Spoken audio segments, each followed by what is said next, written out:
because they're a major, largest engineering conglomerate in Europe, and they've been making parts and whatever for nuclear power. So Alice Stewart's one of my favorite people in the whole world, next to Alice Slater maybe. How's that? And she did groundbreaking work on the effects of low-level radiation. So please read her. She's on the bibliography that I created there. John Goffman is also on the bibliography. He worked on the Manhattan Project, and because to a large degree of Alice Stewart's work and others, he came to his senses about nuclear power. He got fired from Lawrence Livermore Lab and devoted the rest of his life to opposing nuclear power. And a lot of the cartoons here are from his first book, what was it called? His organization, something about nuclear responsibility. Committee for Nuclear Responsibility, I think. So this is one of his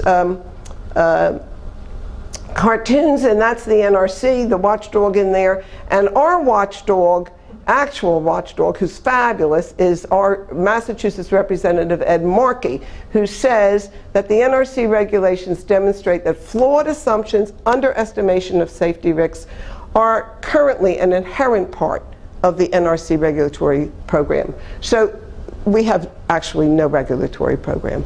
There's nothing there between us and that reactor. There's nothing. They would not do anything to cost them more money because it would cost them their jobs. It's all about money and jobs. The unsolved waste problem, nuclear waste problem, I don't know about you, but I don't want my kids growing up in a world where there aren't any problems left to solve. That's, again, from the Goffman book. I mean, this is not news, you know. This is 30-some years old.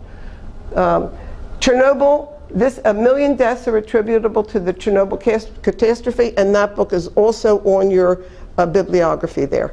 So, and that shows how many miles out you still can't eat the meat and dairy and all that kind, and that's the dead zone. So if it was Vermont Yankee was a Chernobyl, that would be the dead zone. What is the dead zone? The dead zone, people can't live. No, I know. How big? It's 19 miles in every direction. 19 miles in every direction, which is a huge number of thousands of acres. I forget, Vermont. Well, it depends. Yeah, it depends exactly. In New York, we have 22 million people. Right. Oh, in point. That's in point. Yeah. Okay, we got to keep going here. I got a watchdog watching me. Anything exciting happen at the nuclear power plant today? People talk about the workers. What are you going to do about the workers? They should not be working at a nuclear power plant. It's not safe for them. So if we care about the workers, we really don't want them. We need to decommission these places and end the industry. This is the Greenpeace blimp. It says shut down Vermont Yankee on it, and the showing of this is to show that it's totally legal what they're doing, flying that close to a nuclear power plant. There's not a no-fly zone that protects the plant. This is Fukushima, lessons to be learned. There's no safe nuclear power. Exploded, exploded, exploded on fire. And this photograph came out March 16th, 2011. 10 days after this photograph, the Boston Globe's editorial said, no problem. We've averted the worst case scenario at Fukushima. That's after this photograph was online. So it was saying, don't worry, the nuclear industry is fine, NRC relicenses them, and you know, it's like just a real whitewash of the whole thing. And again, this is a demonstration in Tokyo in September. 60,000 people have demonstrated. They've got 5 million people signed on to a petition now, and they're going for 10 million people to sign on to a petition. Where's this? Japan. Japan's, out of 54 nuclear power plants in Japan, 52 are shut down. And the other 2 will be shut down by April. And there's no rolling blackouts that I have heard from the Japanese people that have been coming over. Really? Yeah. That's how it's So what me worry? Yes, me worry. Nuclear power is dangerous, and that is, we should be worried about it. What to do? Subsidize energy efficiency and renewables. No subsidies for nuclear power or fossil fuels. The good news is, say it together, we can do it. Going nuclear-free and carbon-free. This is in Massachusetts, where we have a very good Green Communities Grant and Loan Program, up to $10 million a year for qualifying communities, and that's happening in Massachusetts big time. We're having lots of things going on with energy. Physicians for Social Responsibility, which is Henry's domain there. Nationwide calls for a nationwide moratorium on new nuclear reactors in the United States and a suspension of operations at the nuclear reactors with a similar design as those involved in the disaster in Japan, as well as those on fault lines. None of our reactors are up to code for the kind of earthquakes that are going on. None of them. This is our affinity group, June 30th, 2011, when the 3 women in the middle and the front are all over 90, 92, and 94. Beautiful slide to finish on, so that we can That's go on the to end. a couple of others. Okay. Yeah. Where am I hooked on? Rosenberg is from the physicians. He is a practicing physician in Northampton, but a member of the Physicians for Social Responsibility. Can you just move a little bit? And Sure. he'll be speaking on the risks of exposure to radiation. Thank you. Human cells have a system for repairing radiation damage, and that shouldn't be surprising because human beings are naturally exposed to radiation and always have been.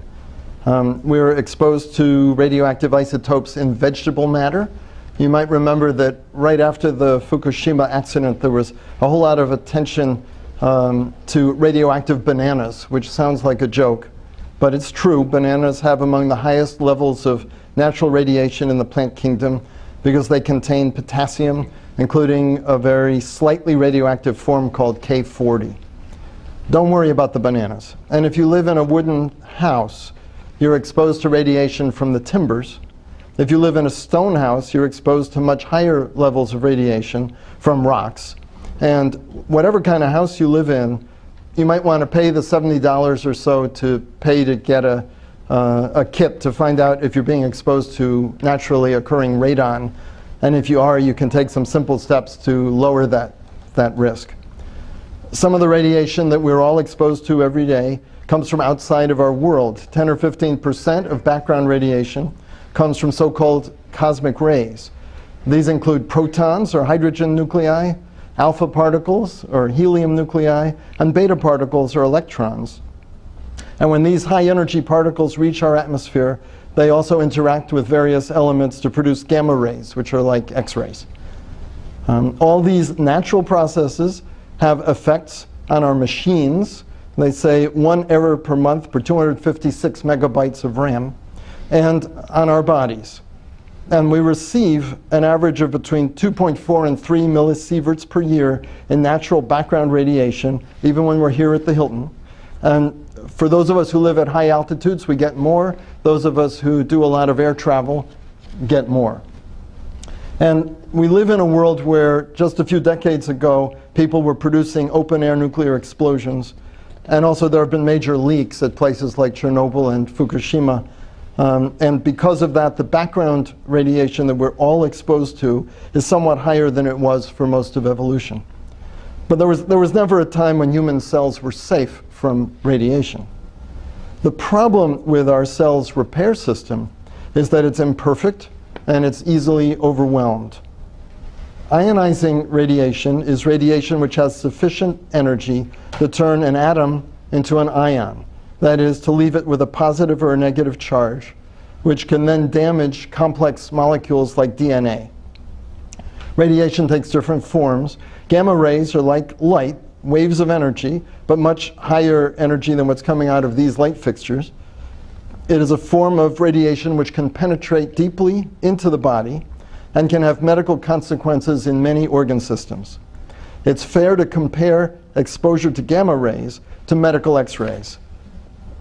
Background gamma irradiation at sea level amounts to about 1 or 2 millisieverts per year. A chest X-ray would expose a person to an additional 6/100ths of a millisievert. A chest CAT scan might give as much as 5 or even 8 millisieverts, and a worker in a nuclear plant might be exposed to 19 millisieverts per year. Beta irradiation is a stream of electrons, much less penetrating than gamma rays, and even ordinary clothing gives some protection. And alpha rays which are commonly emitted by large radioactive nuclei like uranium, are the equivalent of helium nuclei, 2 protons and 2 neutrons, and as particles go, that's big. So big that alpha radiation can be stopped by a piece of paper.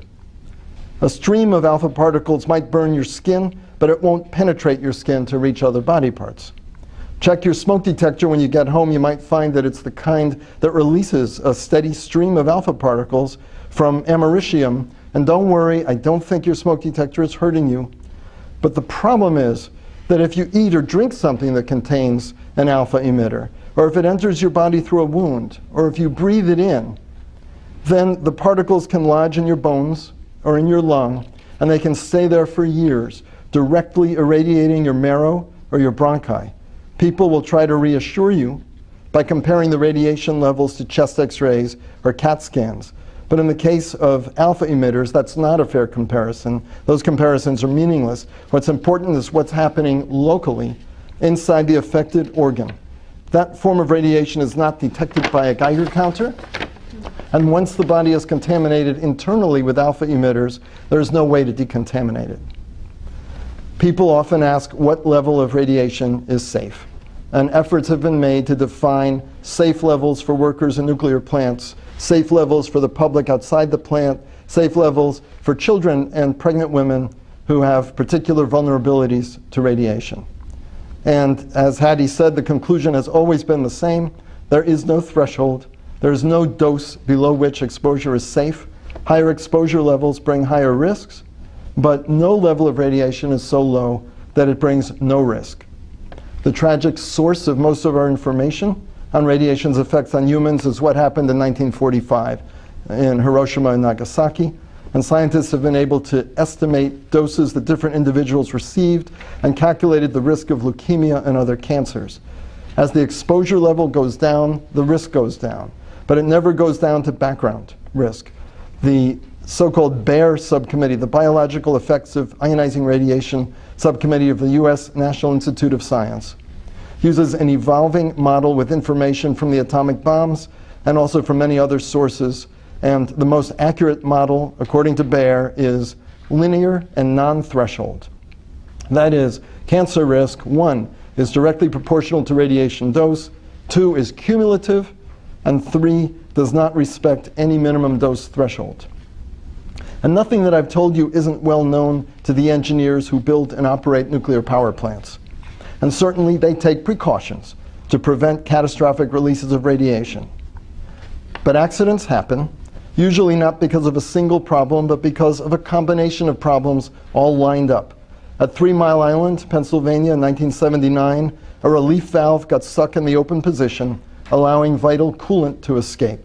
Because of a design flaw, a warning light on the control panel was hard to see. The next problem was an ingredient that seems to be present in every major nuclear accident, human error. In trying to respond to the stuck valve, the operators made the problem worse.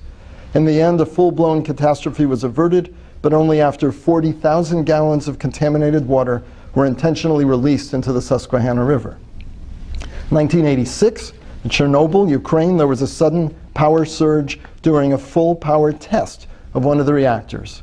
A failed attempt to shut the plant down led to a more extreme power spike, rupture of the reactor vessel, and fire in the graphite moderator, which was needed to control the nuclear reaction. And you know what happened, a radioactive plume over much of Europe. Scientists disagree about how many cases of cancer were caused by the Chernobyl accident, and Hattie quoted a pretty high estimate. It's all controversial, but at the low end, the Union of Concerned Scientists estimates that there will have been 50,000 excess cases of cancer, half of them fatal. And of course, not a single one of those cases comes with a label reading "Made in Chernobyl." And the vast majority of people who were under that plume did not develop cancer. Then a year ago, a magnitude 9 earthquake overwhelmed the safety systems at Fukushima. Radioactive emissions were detected 14 minutes after the quake, which was 55 minutes before the tsunami. The tsunami, of course, made a bad situation worse. Without electricity,